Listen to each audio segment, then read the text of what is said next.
ಸೂರ್ಯಾಸ್ತದ ನಂತರ ಹೆಣ ಸುಡಬಾರದು ಏಕೆ? ಗರುಡ ಪುರಾಣದ ಪ್ರಕಾರ ಸೂರ್ಯಾಸ್ತದ ನಂತರ ಹೆಣ ಸುಡಬಾರದು ಯಾಕೆ? ಭೂಮಿಯ ಮೇಲೆ ಸಾವಿಲ್ಲದ ಯಾವುದೇ ವ್ಯಕ್ತಿ ಇಲ್ಲ. ಹುಟ್ಟಿದ ವ್ಯಕ್ತಿ ಒಂದಲ್ಲ ಒಂದು ದಿನ ಸಾಯಲೇಬೇಕು.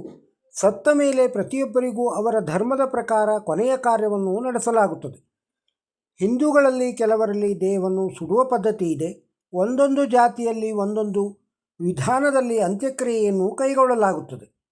ಅಂದರೆ ನಮಗೆ ಇಷ್ಟ ಬಂದ ಹಾಗೆ ಯಾವಾಗೆಂದರೆ ಆವಾಗ ಸತ್ತ ಹೆಣವನ್ನು ಸುಡಬಾರದು. ಹಾಗೂ ಆ ಸತ್ತ ಹೆಣವನ್ನು ಒಬ್ಬಂಟಿಯಾಗಿ ಬಿಟ್ಟು ಹೋಗಲು ಬಾರದು.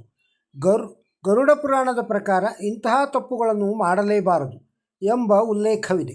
ಅಷ್ಟಕ್ಕೂ ಸಾವಿನ ನಂತರದ ಕಾರ್ಯದಲ್ಲಿ ಬಗ್ಗೆ ಗರುಡ ಪುರಾಣದಲ್ಲಿ ಏನು ಹೇಳುತ್ತದೆ? ಸೂರ್ಯಾಸ್ತದ ನಂತರ ಅಂತ್ಯಕ್ರಿಯೆ ಮಾಡಿದರೆ ಏನಾಗುತ್ತದೆ? ಯಾವುದಾದರೂ ವ್ಯಕ್ತಿ ಸೂರ್ಯಾಸ್ತದ ನಂತರ ಸತ್ತರೆ ಆತನ ಅಂತ್ಯಕ್ರಿಯೆಯನ್ನು ಮಾರನೇ ದಿನ ಬೆಳಗ್ಗೆ ನೆರವೇರಿಸಬೇಕು. ಹಾಗೂ ಆ ಹೆಣವನ್ನು ರಾತ್ರಿಯಿಡೀ ಇಟ್ಟುಕೊಳ್ಳಬೇಕು. ಯಾರಾದರೂ ಒಬ್ಬರು ಆ ಹೆಣದ ಪಕ್ಕದಲ್ಲಿ ಕೂರಲೇಬೇಕು. ಹೆಣವನ್ನು ಬಿಟ್ಟು ಎಲ್ಲಿಯೂ ಹೋಗುವ ಹಾಗಿಲ್ಲ. ಗರುಡ ಪುರಾಣದ ಪ್ರಕಾರ ಸೂರ್ಯಾಸ್ತದ ನಂತರ ವ್ಯಕ್ತಿಯ ಕಾರ್ಯಗಳನ್ನು ನಡೆಸಿದರೆ ಆತನಿಗೆ ಮೋಕ್ಷ ಸಿಗುವುದಿಲ್ಲವಂತೆ. ಹಾಗೆಯೇ ಆ ವ್ಯಕ್ತಿ ಆತ್ಮವು ಅಸುರನ ಯೋನಿಯಲ್ಲಿ ಪುನರ್ಜನ್ಮ ಪಡೆಯುತ್ತಂತೆ. ಹೊತ್ತಲ್ಲದ ಹೊತ್ತಿನಲ್ಲಿ ಅಂತ್ಯಕ್ರಿಯೆ ನಡೆದರೆ ಸರಣಿ ಸಾವು ಸಂಭವಿಸುತ್ತೆ. ಸತ್ತ ವ್ಯಕ್ತಿಯ ಅಂತ್ಯಕ್ರಿಯೆ ಸರಿಯಾದ ಸಮಯದಲ್ಲಿಯೇ ನಡೆಯಬೇಕು.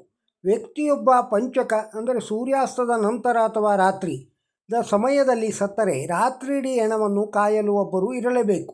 ಹಾಗೂ ಮಾರನೇ ದಿನವೇ ಅಂತ್ಯಕ್ರಿಯೆ ನಡೆಯಬೇಕು. ಒಂದು ವೇಳೆ ಪಂಚಕದ ಮೊದಲು ಅಂತ್ಯಕ್ರಿಯೆ ನಡೆಸಿದ್ದೇ ಆದರೆ ಅದೇ ಕುಟುಂಬದ ಮತ್ತೆ 5 ಜನರು ಸಾವಾಗುತ್ತದೆ. ಇಲ್ಲವಾದರೆ ಇದಕ್ಕೆ ಒಂದು ಪರಿಹಾರವಿದೆ. ಸತ್ತ ಹೆಣದ ಜೊತೆಗೆ 5 ಧಾನ್ಯ ಅಥವಾ ಹುಲ್ಲನ್ನು ಹೆಣ ಸುಡುವಾಗ ಹಾಕಬೇಕು. ಆಗ ಪದ್ಧತಿ ಸಂಪೂರ್ಣವಾಗುತ್ತದೆ. ರಾತ್ರಿಯಿಡೀ ಶವವನ್ನು ಕಾಯದಿದ್ದರೆ ಏನಾಗುತ್ತದೆ?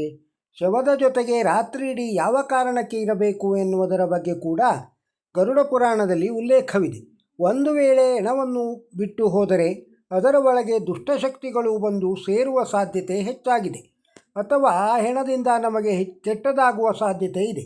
ಇದೇ ಕಾರಣಕ್ಕೆ ಹೆಣವನ್ನು ಬಿಟ್ಟು ಹೋಗಬಾರದು ಮತ್ತು ಆದಷ್ಟು ಹೆಣವನ್ನು ಸ್ವಚ್ಛವಾಗಿಯೇ ಇಡಬೇಕು.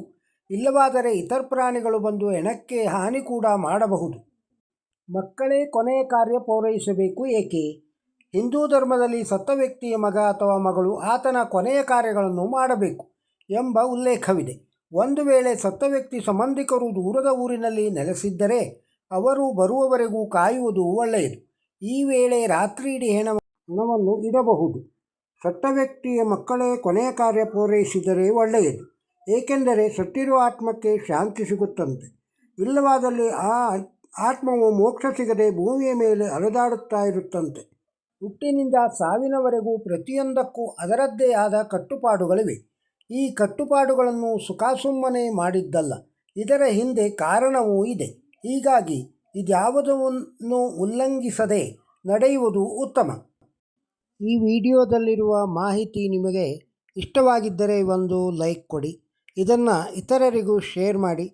ನಮ್ಮ ಚಾನಲಿಗೆ ಇನ್ನೂ ಸಬ್ಸ್ಕ್ರೈಬ್ ಆಗದೇ ಇದ್ದರೆ ಸಬ್ಸ್ಕ್ರೈಬ್ ಆಗಿ. ಹಳೆ ವಿಡಿಯೋಗಳನ್ನು ನೋಡಿ. ಮತ್ತೊಂದು ವಿಡಿಯೋದೊಂದಿಗೆ ಸಿಗೋಣ. ನಮಸ್ಕಾರ.